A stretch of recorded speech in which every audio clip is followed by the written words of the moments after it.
What's going on, guys? Hope this video finds you well. It's hard for me to figure out where to begin with this video. Pokemon is a franchise that was very near and dear to me growing up, and so I want this video to not only be my personal mainline Pokemon ranking, which that's what this is. It's not your ranking, it's not a community ranking, it is not ranking these games based off of impact. This is my personal ranking based on my experiences playing these games. I also kind of want this to be somewhat of an encapsulation of my experience with Pokemon as a whole. And I've done this tier list a few times previously on the channel, but not only did my opinions get pretty quickly outdated, or I don't know that I went as in depth as I definitely could have in certain instances. A few times I feel like I was not far removed enough from the newest release to rank it accurately to where I would now. I find that the reflection period following playing a new release is very, very important to your overall opinion of said piece of media. Because more often than not, I have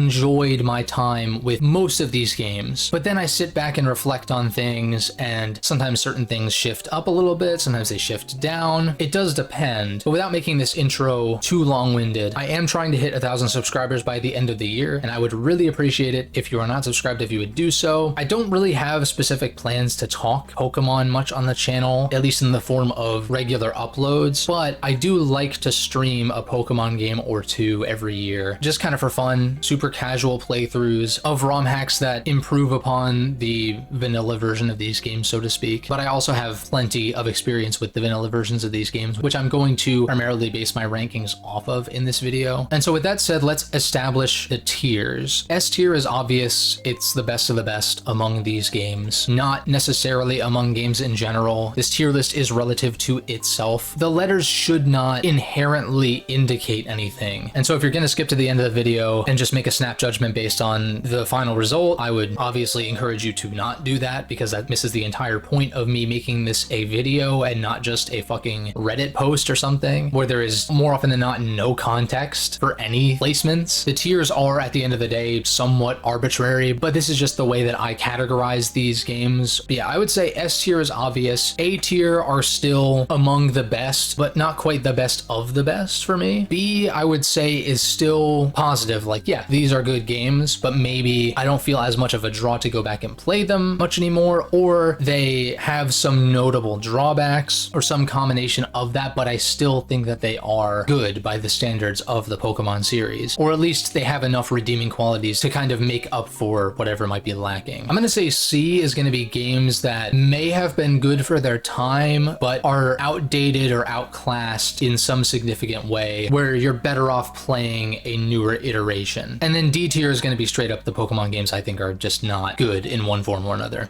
And so without further ado, the original Red and Blue, which were not quite my first Pokemon games. When I was in kindergarten, my best friend at the time, or at least someone I met and instantly became best friends with, lent me his Game Boy Color and copy of Pokemon Crystal, which I took home and played for I don't know how long. It could have been one day, it could have been a week. I literally have no idea. I do remember that I didn't get very far, but I was very intrigued with it. And then once Ruby and Sapphire were out, I remember watching either my friend or his older brother playing Pokemon Ruby, and I was just hooked immediately. And so that Christmas I got a Game Boy Advance SP alongside my copy of Pokemon Ruby version, which is really where I cut my teeth on Pokemon. When Fire Red and Leaf Green were on the horizon, I begged my parents to take me to GameStop to get a copy of Pokemon Gold and Pokemon Yellow. I do have nostalgia for Red and Blue in that they were very prominent when I was growing up. I just can't remember if I specifically played these until a little bit later, but even then that would have been a good number of years ago anyway. I don't really know what I can possibly say about Red and Blue. It was the start of the series, and so some people would put a game like this in S tier because at the time it was the hottest shit and it started the highest grossing media franchise or whatever Pokemon is considered these days. But as someone who actually cares about the play experience of these games in a modern context, I don't think Red and Blue are unplayable by any means. Most recently I played through them on the 3DS Virtual Console and generally enjoyed a little trip through memory lane, but did I feel like it was any more than a trip through memory lane? Not really. Without going on too long, because I have way more to say about later entries, this is going to go in the C tier as a game that is just outdated and outclassed by other iterations of this region. And you'll notice that I put the remakes following the original games just because I think it sort of makes sense to talk about those in relation to the original games. I think Fire Red and Leaf Green is the best way way to experience Kanto. You do get a Kanto experience in the Johto games, but it is different when Kanto is the core region and not just a post-game area. So I don't think that that is necessarily a replacement for the Fire Red and Leaf Green experience, for instance. Everything works as it is supposed to. There's no weird glitches that cause certain moves to not work as they're supposed to. Move pools are better, etc. and so on. Still lacks the physical special split, but I think that the lack of physical special split is able to represent Gen 1 a little bit more faithfully. I wouldn't really want it any other way. I think that adding held items and abilities, and to a lesser extent natures, into the mix adds some much needed depth to the gameplay of Pokemon. However, as I'm going to probably reiterate multiple times throughout this video, that depth is not really ever fully leveraged, which is kind of a shame. I've also been questioning lately how much this system can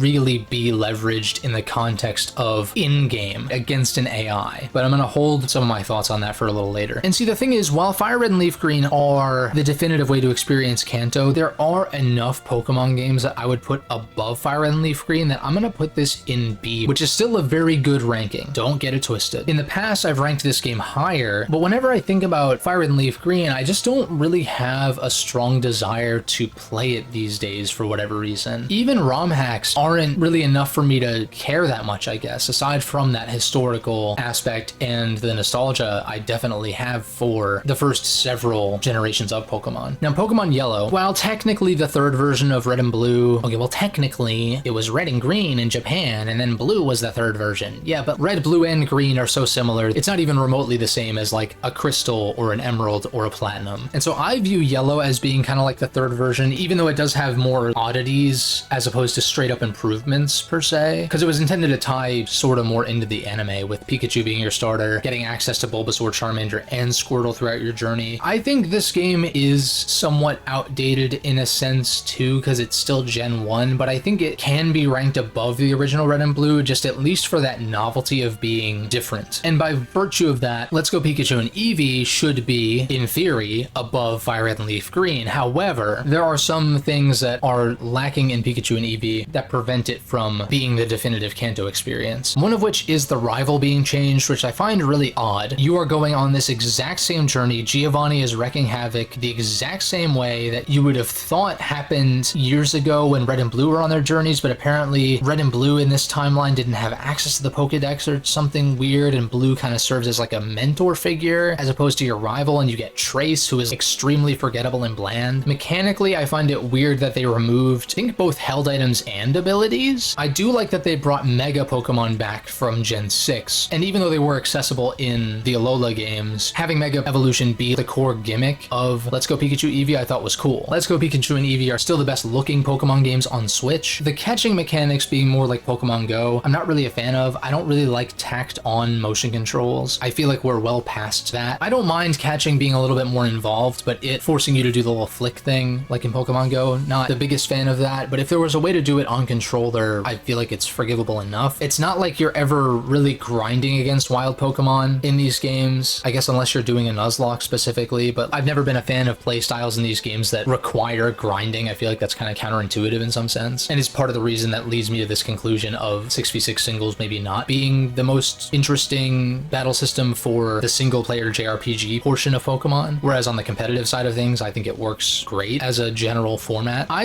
enjoyed my time with Let's Go Pikachu and Eevee. I don't think they're bad games, and technically they're not outdated because they are newer, but kinda still want to put them in C. They're kind of on the cusp of either being a high C or a low B for me. Now, I haven't tried to go back and replay these games, but I enjoyed them enough to complete the Pokedex, which is an easy enough thing to do because it's only the original 151. I do find it odd that they didn't include extended families, even if they're not Kantomons, like, you know, Crobat, Steelix, Magnezone. I feel like that would have made things a little bit more interesting than just 151 Kanto again. At least the Megas were there. And yeah, the partner Pokemon were broken. At least it is optional. I also don't like that you can't evolve Eevee, because the reason why Eevee makes for such a great starter in Pokemon XD, for instance, is you can freely pick which evolution you want to turn Eevee into. And that being taken away reduces a lot of the appeal about Eevee as a Pokemon. And maybe that would determine which of these crazy partner exclusive moves you had access to instead of having access to all of them. And that would have been another case for including extended families like Umbreon, Espeon, etc. So I think that's all to say about Kanto specifically, because Kanto as a region is not really among my favorites. There's obviously a nostalgic element. There's just other regions that I much prefer to explore and be in, particularly Johto. I really like just the general aesthetic, the vibes, that kind of stuff goes a long way, especially when these games are so similar to one another. I would say my nostalgia for Johto is stronger than that of Kanto. However, I also think that the original Gen 2 games, similar to the original Gen 1 games, are outclassed by their remakes. Even if the remakes don't fix everything, it is a marked improvement. The original Gold and Silver, by virtue of that, would go in C tier as being outdated. I don't think there is much of a reason to play these games, even for someone with nostalgia for them, beyond the novelty of these are the original Gen 2 games, or I'm feeling nostalgic, I want to replay Gen 2. That's fine. This is not a slight on anyone who still holds these original games in high regard, but play the remakes if you haven't, because they are better. Even if it is totally valid for you to consider this your favorite or whatever, I don't really care that much. This is my tier list, not yours. I would put this in C, definitely above Gen 1, but I do think Let's Go Pikachu and Eevee offer a little bit more that can't be found elsewhere. Kind of for worse, but it's still something different in a series full of very iterative games. And then Crystal is not quite as distinct as a Yellow, and it's not quite as obvious of an improvement as Emerald or Platinum. It does add stuff and is generally probably the best way to play the original Gen 2, but not really by much. So I'm gonna put this just above the original Gold and Silver. It is marginally better, but you're also missing like Ampharos and some other Keymons, and that kind of brings me, I guess, into some of the things that apply to both the originals and the remake, which is a lot of Pokemon introduced in Gen 2 were not accessible until post-game. That definitely is a downside, assuming you're playing strictly the vanilla versions and not trading things over. The level curve is also a sticking point for a lot of people, where you can do the 5th, 6th, and 7th gyms in any order, which would be Chuck, Jasmine, and Price. Because of that, wild Pokemon and trainer levels in that area that covers all the way from Cyan Wood to Mahogany Town, which is a big stretch of the region, are very low, regardless of how many badges you have. You can go do the Rocket Hideout just after Morty, and the trainers and admins in there have the same level Pokemon as if you already went and beat Chuck and Jasmine, which is a problem. You could argue for earlier games in the series having some form of level scaling, but I think that HGSS in particular should have had a form of level scaling, at least by badge. I think you could argue for wild Pokemon being stronger just in general in certain areas. It doesn't really offend me if wild Pokemon are particularly low level at this point. It would take a lot to get them up to snuff with the rest of your party if you were adding them to your team, but that's like kind of a small thing. Just like slap the EXP share on them and go beat these now higher level trainers, which I'm gonna explain, where definitely trainer levels and especially gym leader levels should have scaled based on how many badges you have. It doesn't have to scale to your team specifically. I don't think that that's necessarily the greatest way to go about it, but because canonically gym leaders tailor their teams to the challengers number of gym badges, right? In Gen 1, you face Brock first. It just so happens that that is the first gym on your way and you can't skip over him. And that is the case for a lot of gyms in a lot of these games. There is a point in Gen 1 where you can do some of them out of order, but it feels a little bit less egregious there than it does in Johto. If someone were to start off their Pokemon journey in Kanto in Fuchsia or something, and let's say they fight like Koga, and then they go up the cycling road to Erica, and then they fight Sabrina, and then they go south to Surge, and then fight Misty, and then they go fight Brock as their 6th gym, he's not going to use a fucking Geodude and Onix that are like level 12 or whatever. He's going to pull out the Rhydon and the Omasar and whatever other rock types he has access to that scale to the challenger's previous 5 gym badges. So why is that not reflected in the games? This becomes even more egregious with a particular later entry, which I'm sure you can guess. Being able to do the gyms out of order is cool, but like make it make sense for that to be implemented gameplay wise. Non-linearity for non-linearity's sake is not really a positive. And these are remakes of games from 1999. And so I get staying faithful in some regard, but probably around when HGSS came out, the term linear when it came to video games became like a dirty word because everything was turning into an open world. And I really don't find linearity inherently to be a bad thing. A lot of my favorite games of all time are linear largely, if you look at the broad structure of them. But so long as there is some flexibility between those linear points, I don't really care if the game is linear or not. It's cool that you can do certain gym badges out of order in the first few gens, but you can't convince me that these games wouldn't have been better from a gameplay perspective if either they implemented some kind of level scaling by badges, like I was saying, or if they forced you to fight Chuck first, and so that way Jasmine could have higher level Pokemon Pokemon, and then you're forced to fight Jasmine next, so that way Price can have an appropriate team for a 7th gym. It's cool that you can skip Brawly in Hoenn, but for what? To come back and stomp his like level 14 or whatever later? Doesn't that defeat the purpose of the gyms being like this progression that you're supposed to go through? And then people also pick on HGSS for the story being lacking. I don't think the story content that's there is bad, it's just there's not a lot of it. Normally for a JRPG, that would be a downside for me, but in Johto, I don't really mind it. Could it have been better, and would it have been better if Giovanni showed up and there was a little more meat on the bones of the story? Obviously. But what is there is fine. I've never really had much of an issue with that. I wouldn't praise the story of Johto, but it's not like a huge detractor for me either. And so with all that said, Heart Gold Soul Silver as a template is among my favorite Pokemon games. You just gotta tweak the levels a bit, add a couple of story moments here and there, like certain ROM hackers like to do, which does improve the games for sure. But even as a vanilla experience, I cannot help but put HGSS at least in the A tier. There are notable flaws of vanilla HGSS to where I do have a hard time putting the vanilla version specifically in S. Now, a Sacred Gold Storm Silver or the upcoming Aurora Crystal, would that be S tier easily? Well, yeah, obviously. But a lot of these ROM hacks would rank above pretty much the entire vanilla mainline series just by virtue of adding and expanding on what's already there. And also, I just find Gen 4's mechanics to be more interesting than Gen 3's, having physical special split and all the additional evolutions being accessible. Even if you don't get a lot of those items to do it until later, Fire Red and Leaf Green would outright stop you from evolving a Golbat into a Crobat prior to the National Dex, even if you fulfilled the criteria to do that. Whereas in HGSS, if you trade in an Electorizer, you can evolve your Electabuzz into Electivire. Maybe not the best example, because I don't think Electabuzz is catchable until Kanto, but the point is that you don't require the National Dex to evolve those mons, whereas that limitation is hard-coded into Fire Red and Leaf Green for some reason. And so moving on to the Gen 3 games, we got Ruby and Sapphire, the games where I really cut my teeth on Pokemon. I love Hoenn as a region, but similarly to Fire Red and Leaf Green, for some reason I don't really feel a strong draw to go back to these games. Even with ROM hacks, something just feels kind of hollow about them these days. I don't know if that's Gen 3 mechanics specifically or what the deal is. I do think that Gen 3 introduced one of, if not maybe the best batch of new Pokemon. Lots of interesting secrets to explore, and so I think it's safe to say these games hold up just fine in their vanilla state. I do think that Emerald is a noteworthy improvement, but it's an improvement on an already generally solid foundation. The addition of the Battle Frontier was huge, even though I didn't make full use of it when I was younger. It is a feature that I would have liked to see return in Omega Ruby and Alpha Sapphire. But even Emerald, which is the definitive way to experience Hoenn, probably still, I don't know what it is. I don't know if I've just played it too many times. I mean, the story is not anything to get invested in. Archie and Maxie are really dumb for doing what they're doing. I would say that I definitely prefer Emerald over Fire Red and Leaf Green. I didn't mention Fire Red and Leaf Green have the Sevi Islands, which is a great post-game in its own right, but something about Hoenn and like all the secrets and just the tropical vibe resonates with me more. But I will say Ruby and Sapphire were lacking more so on post-game compared to Fire Red and Leaf Green, which is why I would probably still rank it below. Gen 3 as a whole, as far as mainline is concerned, still holds up just fine. Obviously the mechanics are a little bit different, but not inherently worse per se, even though I prefer the mechanics of Gen 4 and on more. It's just something about the Gen 3 games being in B on this particular tier list just sits right with me. I feel like if I put them any higher, I'd be being disingenuous about how much I love these games or replay these games frequently or anything, and I just don't really. The most I play in the Gen 3 engine is Emerald Rogue, which is only really like Emerald aesthetically. That is a hack that I would highly recommend though. It shows that Pokemon actually does sort of work as a roguelike. But yeah, now Omega Ruby and Alpha Sapphire were the games that made me fall off of Pokemon. I did come back and caught myself back up, but as someone who grew up loving Gen 3, ORAS felt pretty disappointing. The one thing that ORAS does definitively better than the original Gen 3 games is the OST. I will fight you on this. ORAS's soundtrack slaps, and the Gen 3 soundtracks sound fine for when you're playing them in-game, but they do not stand up as standalone music. And yeah, they're not designed to be standalone music, but ORAS actually does hold up as standalone music, in my opinion. The GBA infamously sounds like ass, unless your name is Mega Man Battle Network. Even the best OSTs on the GBA that aren't Battle Network are noticeably limited, and it's especially noticeable when you listen to either official or fan arrangements of these tracks. I think ORAS did a great job with the OST. The main thing with ORAS that is a problem, and something that I didn't mention for HGSS, is that HGSS brings in elements of Crystal. And like I said, Crystal I don't think added that much, but that content is there in HGSS, which is nice, because it's just additions, like the little Suicune quest line, and the Ruins of Alph I think are expanded upon in Crystal or something. It's like little small things, nothing too major, right? The main difference between Ruby and Sapphire, and Emerald that would have been difficult to implement into a split release remake, which maybe is a case against the 2-version thing, which at this point is just predatory. Like, it made sense back in the 90s because it's like, oh, trade with your friends, and that's kind of a fun novelty, but it just became the standard, which I really don't like. I don't think that it's hurting the quality of these games significantly because the differences are pretty minor, but that's kind of the point. The differences are so minor that these games could totally be just one package. I get it though, they sell more copies because they do the split version thing. I just don't really care for it. A lot of the best games in this series are not even split, like the 3rd versions, for instance, Pokemon Colosseum and XD, and another entry later on this list as well, was better for not being split. But back to what I was saying is that Emerald had both Team Magma and Team Aqua serving as the antagonists, which would not have worked for remakes of Ruby and Sapphire because you kind of need Team Magma to be the sole antagonist of Ruby and Team Aqua to be the sole antagonist of Sapphire, which I guess doing Delta Emerald without the context of Omega Ruby Alpha Sapphire wouldn't really make sense, but the way they implemented the Rayquaza stuff more directly into the story was through the post-game Delta episode. I don't mind so much that Rayquaza wasn't the focal point in the main campaign, because again, the story of Gen 3 is just not that great to begin with, and the Delta episode was a nice piece of new content added, and also implemented that playground rumor about going on the spaceship to catch Deoxys back in the day, which I thought was a really nice touch. But this is a sign of things to come. The lack of Battle Frontier is also disappointing. I'm not a big fan of 3D Chibi pretty much ever. Honestly, I would prefer to just have models that are full scale. I don't mind Chibi when it is pixel art, that looks fine. I have kind of come around on the look of the Gen 6 games, at least relative to some of the newer entries, but generally not my favorite aesthetic. I find that ORAS kind of ruins the quick pacing of Gen 3 by bogging it down with unnecessary cutscenes and trying to make it more cinematic. They're making it more cinematic, but it looks the way that it does, and so it's like, why even bother? I don't know. They're making ORAS more cinematic and trying to focus more on the narrative, but the narrative was never really a focal point or like a selling point of the original Gen 3. Okay, we're slowing the pace down to focus on the not good story. That just feels like wasted effort. This is all to say that I have really gone back and forth as to whether I prefer Ruby Sapphire or ORAS. They're kind of interchangeable to me. ORAS does have Mega Pokemon, and I do prefer Gen 6 mechanics over Gen 3 mechanics generally. The soundtrack is better in ORAS. Visual presentation, I probably prefer the original pixel art, but then the pacing is worse in ORAS, and so it's like, I don't know. Again, I don't really feel a draw to play the Gen 3 games much these days anyway, much less the remakes, and so I'm comfortable with saying that ORAS is above Ruby Sapphire, but not quite at the same level as Emerald. A version of Emerald with ORAS's OST and Gen 6 mechanics would be pretty fucking sweet, but that's not really ever gonna happen, so whatever. And I want to go back and say, I used to really not like the Gen 6 games at all, but some of the more recent entries have made me look back at them a little more fondly, which is really telling considering how much I really had a distaste for the Gen 6 games.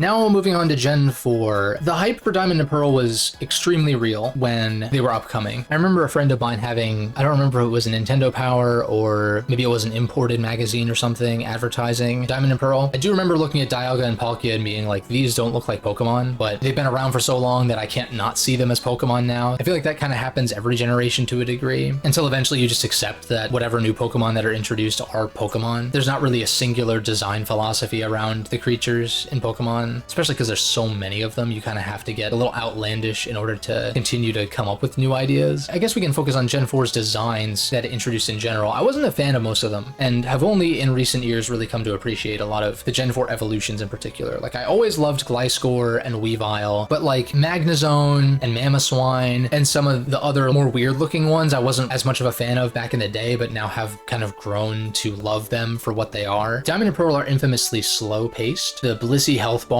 is very much a meme, and for good reason. These games are extremely slow, and I don't think there is a reason to play them because Platinum exists. So they go in the C tier. Now, where in the C tier? You got Gen 4 mechanics with physical special split, you've got a more involved story, you've got a bigger pool of mons, kind of. Regional Dex in Diamond and Pearl actually was pretty lacking in a lot of ways, to the point where type specialists didn't even have full teams of their type. Flint, I think, had maybe 1 or 2 fire types on his 5-man squad. I don't think every gym leader or Elite Four member needs to be a type specialist, but if they're gonna be a type specialist, then they should be a type specialist. I think I probably would just put Diamond and Pearl kind of towards the top of C tier. It's outdated, even by a release that wasn't that long after it being Platinum. Platinum is a little bit quicker. The UI looks better in Platinum. The regional dex is a lot better. The pacing is a lot better. You fight Fantina 3rd instead of 5th. Fighting Fantina in Diamond and Pearl is not non-linear because I think you have to beat Mainline and Wake, which you can do in either order, I want to say. It's just a novelty thing. Like, it doesn't serve anything per se, because like you're going through Hardhome. Why not at least have the option to fight Hardhome's gym? Gyms themselves, or at least the ones that they changed in Platinum, were not good in Diamond and Pearl. Some of them they kept the same. Gardenia and Fantina's gyms were just not it in the original Diamond and Pearl. Even Mainline's, actually. I think the rest of them were pretty much the same. I recently played through Renegade Platinum, and so this is very fresh on my mind. They fleshed out the story more. I like Cyrus as a team leader. He's got like an interesting motivation, and the Distortion world is unbelievably sick. Would have been great to see that in the remakes, or